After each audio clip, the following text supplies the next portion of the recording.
ఒక రోజు మీ చైల్డ్ ఇంటికి వచ్చినప్పుడు చాలా సైలెంట్ గా ఉంటే మీరు అడగండి స్కూల్ ఎలా ఉంది ఈ రోజు అని. వాళ్ళకి చెప్పడానికి మాటలు ఉండకపోవచ్చు, కానీ వాళ్ళు ఎక్స్పీరియన్స్ చేసిన ఆ బాధ చాలా పెద్దగా ఉండొచ్చు. హలో అండి, నేను మీ సౌజన్య, పేరెంటింగ్ కోచ్. బుల్లింగ్ అంటే కేవలం పంచెస్ కాదు, టీజింగ్ అంటే కేవలం జోక్స్ కాదు. అవి ఒక చిన్న మనసుని బ్రేక్ చేయగలిగే అన్సీన్ వూండ్స్. మనం చూడలేం వాటిని. నువ్వు స్లో, నువ్వు వియర్డ్, నువ్వు డిఫరెంట్ అని చెప్పిన ప్రతిసారి ఆ చైల్డ్ మనసులో ఒక ఇన్విజిబుల్ క్రాక్ అనేది పడుతుంది. మీరు గమనించారా? పిల్లలు ఫిజికల్ పెయిన్ మర్చిపోతారు, కానీ వర్డ్స్ తో వచ్చిన పెయిన్ ఉంటుంది కదా, అది ఇయర్స్ వరకు కూడా వదిలాడు. అందుకే మన రెస్పాన్సిబిలిటీ మార్క్స్ గురించి కాదు, మన రెస్పాన్సిబిలిటీ వాళ్ళని స్ట్రాంగ్ గా తయారు చేయడం. మీరు మీ చైల్డ్ కి ఫస్ట్ నేర్పించాలి యు ఆర్ ఇనఫ్ అని. వరల్డ్ లో ఎవరైనా ఏమైనా అనని, నేను సరిపోతాను, ఐఎమ్ ఇనఫ్ అనే ఫీలింగ్ వాళ్ళకు ఉండాలి. ఒక చైల్డ్ ని ప్రొటెక్ట్ చేయడం అని అంటే వాళ్ళని వరల్డ్ నుంచి హైడ్ చేయడం కాదు, ఆ చైల్డ్ వరల్డ్ ని ఫేస్ చేయడానికి ప్రిపేర్ చేయడం. మీరే యాజ్ ఎ పేరెంట్ గా వాళ్ళకి చెప్పండి,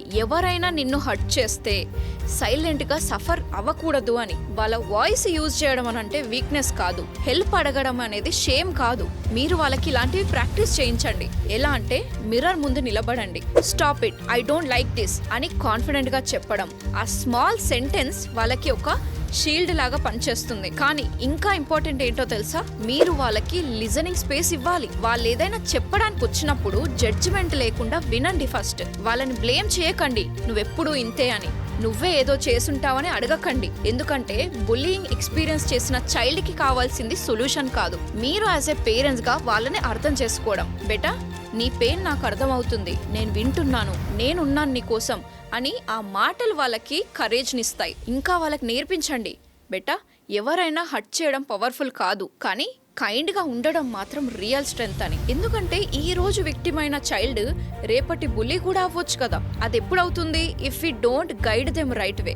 మన గోల్ ఏంటంటే ఫియర్ ని క్రియేట్ చేయడం కాదు, ఇక్కడ కాన్ఫిడెన్స్ ని బిల్డ్ చేయడం. మీరు మీ చైల్డ్ తో స్ట్రాంగ్ బాండ్ ని బిల్డ్ చేస్తే స్కూల్లో జరిగే ప్రతి ఒక్క ప్రాబ్లం కి మీ దగ్గర సొల్యూషన్ కనిపిస్తుంది. ఒకసారి ఆలోచించండి, మీ చైల్డ్ మీతో అన్ని షేర్ చేస్తే వాళ్ళకి ఎవరైనా భయపడాల్సిన అవసరమే ఉండదు కదా. బుల్లింగ్ ని స్టాప్ చేయడం స్కూల్ రెస్పాన్సిబిలిటీ కూడా, కానీ మీ చైల్డ్ ని స్ట్రాంగ్ గా చేయడం మీ రెస్పాన్సిబిలిటీ అవుతుంది. మీరు యాజ్ ఎ పేరెంట్ గా వాళ్ళకి చెప్తూ ఉండాలి, బేటా నువ్వు లోన్లీ కాదు, నేనున్నాను నీ కోసం అని. ఆ ఒక్క ఫీలింగ్ వాళ్ళకి వరల్డ్ లో బిగ్గెస్ట్ ప్రొటెక్షన్ ఇస్తుంది. ఎందుకంటే కాన్ఫిడెన్స్ గా ఉన్న చైల్డ్ ని ఎవరు ఈజీగా బ్రేక్ చేయలేరు. మీరు వాళ్ళని ఫియర్లెస్ గా కాదు, ఫియర్ ని హ్యాండిల్ చేయగలిగే వాళ్ళలాగా తయారు చేయాలి. అర్థమైంది కదా? అప్పుడే వాళ్ళకి బుల్లింగ్ ఒక ఎండ్ కాదు, ఒక లెసన్ అవుతుంది. ఇది కేవలం ఒక పేరెంటింగ్ టాపిక్ కాదు, ఇది ఒక లైఫ్ స్కిల్. ఇది ఎక్కడైనా జరగవచ్చు. మన పిల్లలు స్ట్రాంగ్ గా ఉంటే వాళ్ళతో కలిసి మన సొసైటీ కూడా మారుతుంది. మీరు ఈ రోజు నుంచే స్టార్ట్ చేయండి. మీ చైల్డ్ కి ఒక మాటలు చెప్పండి, బేటా నీ వాల్యూ అనేది ఎవరి మాటల్లో డిసైడ్ అవ్వదు అని. ఆ ఒక్క పవర్ఫుల్ లైన్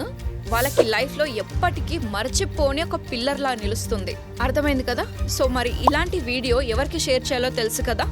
ఎవరి పిల్లలైతే స్కూల్కి వెళ్ళాలన్నా, కాలేజ్కి వెళ్ళాలన్నా, లేదా ఒక వర్క్ ప్లేస్కి వెళ్ళాలన్నా కూడా భయపడుతూ ఉంటారో అలాంటి పేరెంట్స్కి ఖచ్చితంగా షేర్ చేయండి, వాళ్ళకి హెల్ప్ చేయండి. మీ ఒక్క షేర్ వాళ్ళ జీవితాన్ని మారుస్తాయి. మీరు ఇంకా కాన్షియస్ పేరెంటింగ్ గురించి నేర్చుకోవాలని అనుకుంటే నేను ఆల్రెడీ అల్టిమేట్ పేరెంటింగ్ మాస్టరీ అనే కోర్స్ డిజైన్ చేశాను. దానికోసమే డిస్క్రిప్షన్లో నంబర్కి కాల్ చేసి ఇప్పుడే బుక్ చేసుకోండి. ఈ వీడియో కొంచెమైనా హెల్ప్ఫుల్ గా అనిపిస్తే ఖచ్చితంగా సబ్స్క్రైబ్ బటన్ క్లిక్ చేసి పెట్టుకోండి. ఎందుకంటే ఇలాంటి పవర్ఫుల్ వీడియోస్ ఇంకా రాబోతున్నాయి మన ఛానల్లో. ఇంకో వండర్ఫుల్ వీడియోతో మళ్ళీ కలుద్దాం. అంతవరకు thank you so much for watching.